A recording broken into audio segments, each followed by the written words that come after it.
What's up everyone? Today I want to talk about one of the best endgame Spiritborn builds for Diablo 4 Season 8. And when I say best, I mean you can get to level 60 with no mythics, no uniques, virtually no good gear, and you can just walk into Torment 4. You'll be absolutely breezing through, Infernal Hordes, Hell Tides, the Pit. The reason it's so strong is because of a new synergy found between the boss powers and a couple of aspects. So I'm going to talk about the details, but big shout out to Macro Bio Boy, who actually was the first person I saw talking about this. He posted a video about it yesterday. I'll link it down below. He's been using it on a Necro build and it was just destroying. So I've tried to make a Spiritborn build around it that is really strong and will just leapfrog you from, 60 straight into like late endgame. So I hope you find this useful. If you do consider subscribing to the channel for more. And I also stream if you ever want to come and ask any questions, see these played live, or just hang out. But that's it. Let's get into the gameplay, how this works, the mechanics behind this, and then, break down the skill tree, Paragon Board, boss powers, all that stuff. Okay, so now let's talk about this OP combo that's been discovered. And I'm going to give you a rundown of how it works. But if you want like a really detailed, long explanation with examples and testing, do check out Macro's video. But the basics of it is we have the aspect Accursed Touch. Now, this has been popular in a lot of builds ever since the vampire season when, we started doing this. And the way it works is when you lucky hit, you have a fairly high chance to inflict vampiric curse on enemies. Enemies inflicted with a curse are also vulnerable. So, and they do more damage. But when you make them vulnerable, this isn't a when you hit them, they become vulnerable. This is a when they have the curse, they are always vulnerable. So this is a long vulnerable. Then we have in the powers, this ability here, the Flesh Reaper's Disruption. Damaging a vulnerable enemy removes the vulnerable and stuns them for 5 seconds. And it deals a big stagger to bosses. So this is the first kind of part of this combo. We make them vulnerable, we take it off and stun them, make them vulnerable again, take it off, stun them, which means we're triggering this always. We're constantly triggering this because we're constantly taking off this vulnerable, and then the Accursed Touch is keeping it on. So we're getting like constant triggers from this, and then our damage ticks in here with Vasharns Lifesteal. So with the second part, the modifier, activating your main boss power inflicts nearby enemies with damage up to 1400% of your weapon, erupting damage over 2 seconds. And then what makes this so strong on a Spiritborn in this build is because we are going with, rather than scaling with let's get this damage as high as possible, we're going with let's hit the enemy as many times as possible per second. Let's just throw out as many hits as possible to keep triggering this just and get as many of these to tick up as possible. And that's where the damage just flies up. And the way we do that is with quill volley. And if you've ever played a quill volley, you've seen it. You just throw out, all these quills. They then bounce back. They have a chance to double cast, and you just throw out a ridiculous amount of feathers, and you trigger this constantly. And that's where the bulk of this damage is coming from, and how we just leapfrog straight into Torment 4. So that's the basics of how the build works. Now let's get into the details of where everything comes from. So we'll start with the skill tree. So in the skill tree, I'll go full screen. First things first, we've got to put 2 points into the basics to unlock the core. So anywhere, 2 points anywhere, we don't use a basic ability. So you can just put 2 points in Rock Splitter or wherever. In the main section, we want to put into Quill Volley. 1 point in Quill Volley, 1 point in Enhance to make enemies vulnerable, and then 1 point into Advantageous to throw out 3 additional feathers and deal more damage. Now, we don't want to 5 out of 5 this because we don't care about the damage. We're using Quill Volley as a method to trigger the boss power as much as possible. So just 1 is fine. 1 point, we have to also put 1 more point in here to unlock the next section. So, 1 point in Vigorous, just a bit of Vigor generation. In the next section, we take 1 ability here. 1 point in Ravager, 1 point into Enhanced, and 1 point into Measured. Now, the only reason we're using Ravager is for this here. While Ravager is active, your core skills instantly dash to your target and generate more vigor. So that means that you keep this active, you keep popping this, you keep using this on cooldown, and then when you use Quill Volley, you will dash from pack to pack, which gives you ridiculous amounts of mobility, and it means you don't really need those super fast Jaguar abilities for dashing around like Rushing Claw. You can just focus on your Quill Volley. Then we take a bunch of these focus passives, 3 out of 3 here. On my build right now, I'm using a Quarterstaff for block damage reduction, but this works well with pretty much any of those. You want a 3 out of 3 Apex for increased damage to vulnerable enemies, and reduced damage from vulnerable enemies 3 out of 3. 1 here, just to get those little passives. Then coming into the next section, take a lot of things here. You want a 5 out of 5 Armored Hide. Now the reason we take Armored Hide is because when you use it, you become unstoppable and get really high block chance, which means that's, you know, more defenses. When we're pushing against Torment 4, we need that. Additionally, we have ways to like scale block damage, blocks into more damage. We take Enhanced, gives you max resolve and increases thorns. We don't care about the thorns, but the resolve is good because that's damage reduction. And then here, while active, increases your block damage reduction for every nearby enemy. And you saw in the clips at the start, we're surrounded by enemies all the time. Next, we go for Concussive Stomp. You stomp and you knock down enemies. This, you know, it knocks them down, so they're not dealing damage to you. It's a crowd control, and you're going to see a lot of things here that scale with crowd control. When we talked about the combo at the start, the main part of the combo is stunning the enemies. So now we are stunning them and we're knocking them down. Additionally here, when you use it, you gain a barrier. And if you saw the clip at the start, I made like a 10-minute long clip of a bunch of pits and didn't use a potion once because you always have the barrier. You never get hit past your barrier. Then you want to take this. When you recover from the stomp, you dodge attacks. Nice little thing to have. Okay, then we go for Scourge. This is an extra damage over time poison ability, and it fears and slows enemies, which again, more crowd control. You can just put 1 point in here and then start putting into more passives if you want, but I quite like just having another source of damage. Then we go Enhanced. Each time you hit an enemy, you deal increased damage versus crowd controlled enemies. This is massive because everything is going to be, you know, stunned, knocked down, feared. Huge. We take 1 point here for 60% of max vigor regen over 6 seconds. Again, huge. Passives here, 3 out of 3 in guard for block chance, 3 out of 3 in auspicious for generate a barrier, you know, constantly. We go up here, 1 point to get to perseverance, gain additional damage reduction per resolve. So you see where you can already see we are very, very tanky with all the passives there. Next section, 3 out of 3 in resilient, casting a gorilla skill gives you max life, and then 3 out of 3 in potent, Jaguar skill increases the damage they take from you. And we have a few Jaguar skills to make that worthwhile. Down here, you can see we are stacking on the ultimate. So 5 out of 5 the Hunter. The Hunter is just a giant leap across the screen, and it overfills your ferocity, which is massive for attack speed.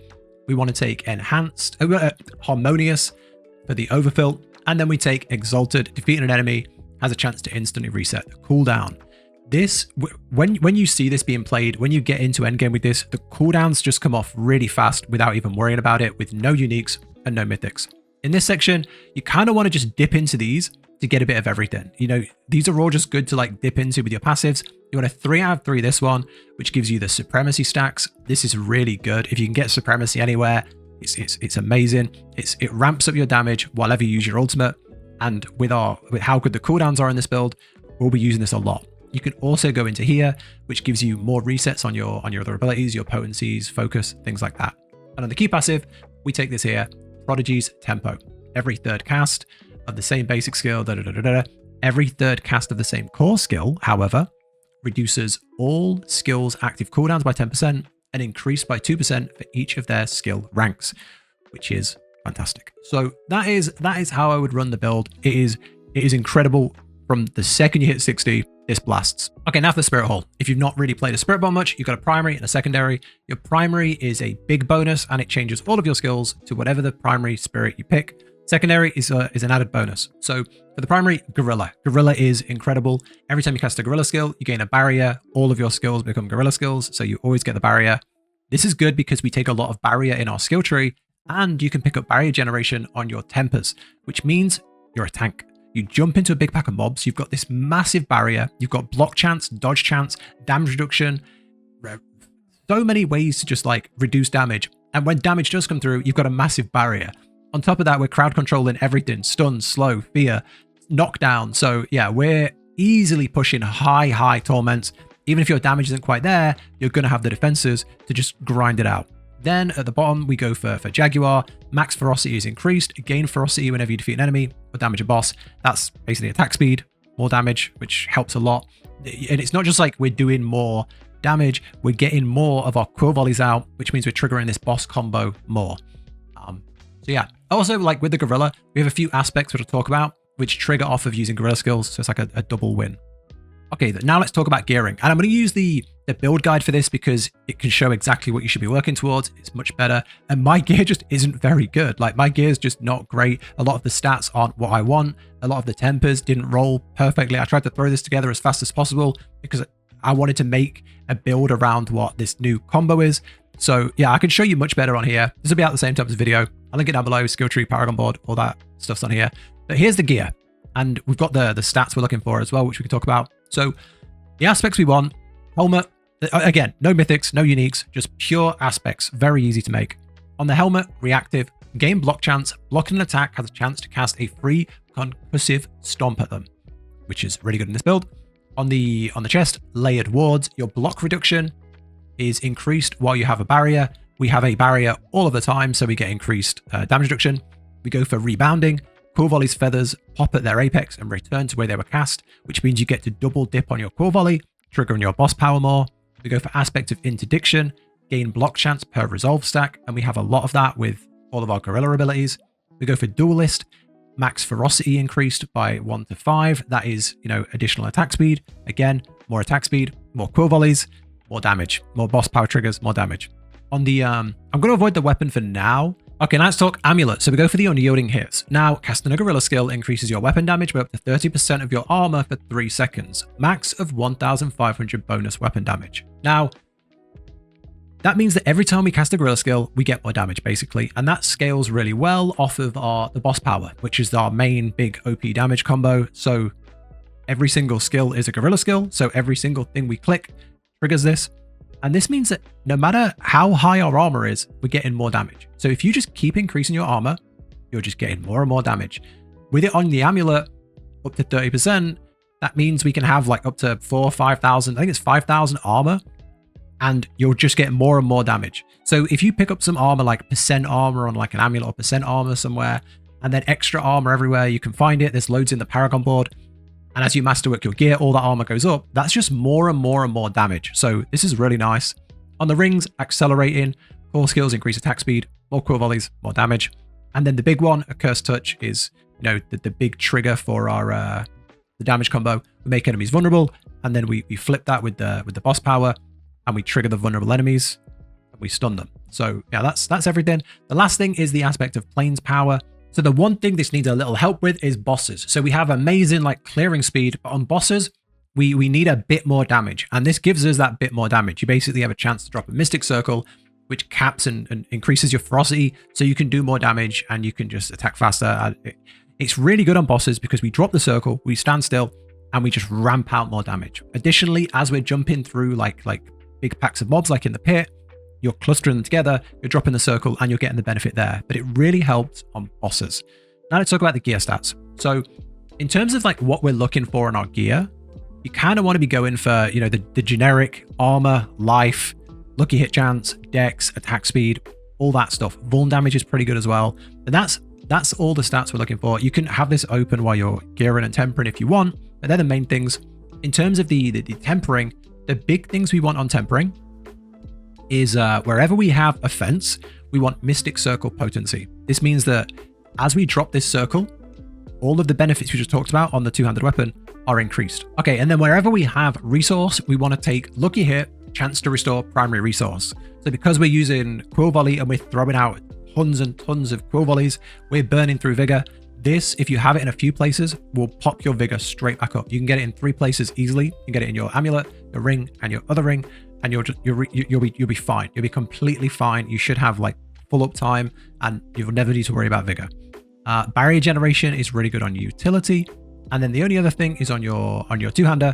You want to go for chance for quill volley projectiles to cast twice, and then again Mystic Circle potency. That's pretty much it.